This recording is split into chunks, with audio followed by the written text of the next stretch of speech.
Assalamualaikum warahmatullahi wabarakatuh. Perkenalkan, nama saya Alvin Kahenaridoni. Saya berasal dari kelas 8A. Pada kesempatan kali ini saya akan menceritakan sejarah berdirinya dinasti Ayyubiyah. Yang pertama adalah dinasti Ayyubiyah merupakan keturunan Ayub dari suku Kurdi. Adapun pendiri dinasti Ayyubiyah adalah Salahuddin Yusuf al-Ayyubi, putra dari Najimuddin bin Ayyub. Pada masa Nuruddin Zanki, gubernur Suriah dari Bani Abbasiyah, Salahuddin diangkat sebagai kepala garnison angkatan bersenjata di Baalbek. Sejarah berdirinya dinasti Al-Ayyubiyah ini dimulai ketika Salahuddin Yusuf al-Ayyubi mempertahankan Daulah Fatimiyah yang mulai melemah. Daulah Fatimiyah tidak sanggup menghadapi tentara salib yang hendak menguasai dunia Islam. Pada saat itu, Raja Daulah Fatimiyah Al-Adid telah tua dan sakit-sakitan.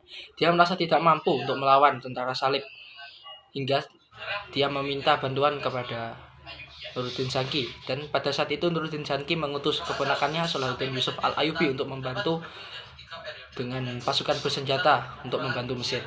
Pada saat itu, dalam perjuangannya beliau berhasil sehingga menjadi sultan di Mesir dan mendirikan dinasti Ayyubiyah. Perjuangan seorang Salahuddin sampai menjadi sultan dapat dibagi menjadi 3 periode. Yang pertama adalah perjuangan di Mesir. Pada kala itu dia muncul pertama kali di Mesir sebagai prajurit pada tahun 559 Hijriah atau 1164 Masehi, sewaktu umurnya masih 27 tahun.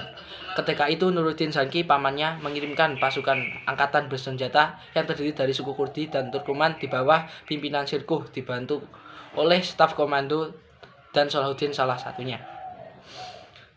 Tentaranya diminta untuk bersiap di Tyre agar bisa mengalahkan serangan salib dari Mesir. Permintaan itu menyebabkan Nuruddin campur tangan dalam urusan Mesir dan menjadi tahu bahwa Mesir telah lemah dalam menghadapi tentara salib dan memberi kesempatan kepada Salahuddin sebagai wakil Nuruddin untuk menguasai Mesir. Sesudah memimpin angkatan bersenjata selama 2 bulan, Sirkuh meninggal. Kematian Sirkuh digantikan oleh Salahuddin karena kecerdasannya. Khalifah Al-Adid mempercayakan jabatan Perdana Menterinya kepadanya. Terbukti ketika pasukan tentara salib datang dan untuk mengambil kota Dimyat, kemampuan Salahuddin terbukti dalam menghadapi musuh. Dia menyingkirkan sebuah tentara salib untuk menghancurkan atau merebut kota Dimyat. Hingga suatu saat, datanglah saatnya Salahuddin bisa menempati atau menguasai dunia Mesir, di mana ketika itu Khalifah Al-Adid meninggal. Salahuddin dia akan menjadi penguasa Mesir, tetapi beliau tidak bersedia menjadi raja pelanjut Daulah Fatimiyah. Ia memproklamirkan Mesir menyatu dengan pemerintahan Abbasiyah di Baghdad. Di sini namanya muncul sebagai pemersatu dinasti Islam yang tadinya berpecah menjadi Abbasiyah yang Sunni dan Fatimiyah yang beraliran Syiah. Salahuddin berusaha mendekati rakyat dan mengangkat orang-orang kepercayaan menduduki jabatan penting di Mesir. Setelah teguh kedudukannya, dipanggillah segala kaum keluarganya, ayah dan saudara-saudaranya supaya hidup bersama di Mesir. Sesudah kuat kedudukannya, dihentikan khutbah Jumat memuji Khalifah Fatimiyah dan dikembalikan memuji Khalifah Baghdad. Yang kedua adalah periode menghadapi Syria. Karena kedudukannya yang bagus di Mesir, banyak orang yang cemburu atas kenaikan dan kebesarannya. Disampaikan kepada Nuruddin bahwa Salahuddin hendak merampas Mesir dari kekuasaannya. Maka disiapkanlah angkatan bersenjata hendak menyerang Mesir, menghajar Salahuddin. Namun sebelum hal itu terjadi, tiba-tiba mangkatlah Nuruddin Zanki, Raja Syam Damaskus pada tahun 596 Hijriah. Karena putra Raja Syam yang masih kecil, maka Salahuddin memproklamirkan dirinya sebagai penjaga atau Raja Mesir dan pelindung Raja Syam. Salahuddin menjadi penguasa Arab terpenting mempersatukan Mesir, Syria, Mesopotamia, dan Yaman untuk melawan tentara salib.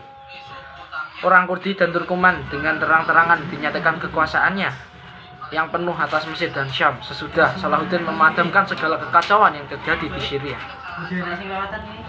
Perjuangan terakhir atau periode terakhir adalah perjuangan di Palestina. Masa ini digunakan untuk perang suci melawan tentara salib. Kebijaksanaan Salahuddin adalah membentuk persatuan negara Arab untuk mengusir orang salib.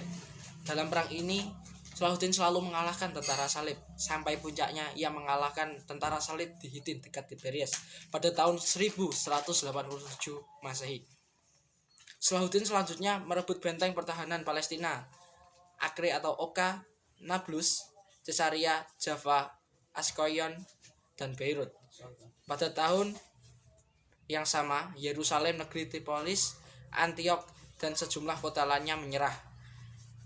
Pada tahun 1174, Salahuddin yang menguasai Mesir dan mendirikan dinasti Ayyubiyah. Pada tahun 1181 Masehi, Al-Malik Syah meninggal. Maka Salahuddin menguasai wilayah Syam, Mesir, Mesopotamia, dan Yaman. Sampai di sini saja yang dapat saya sampaikan. Kurang lebihnya saya mohon maaf. Wabillahi taufiq wal hidayah wal ridha wal inayah. Allahumma wafiq ila aqwamit thoriq. Wassalamualaikum warahmatullahi wabarakatuh.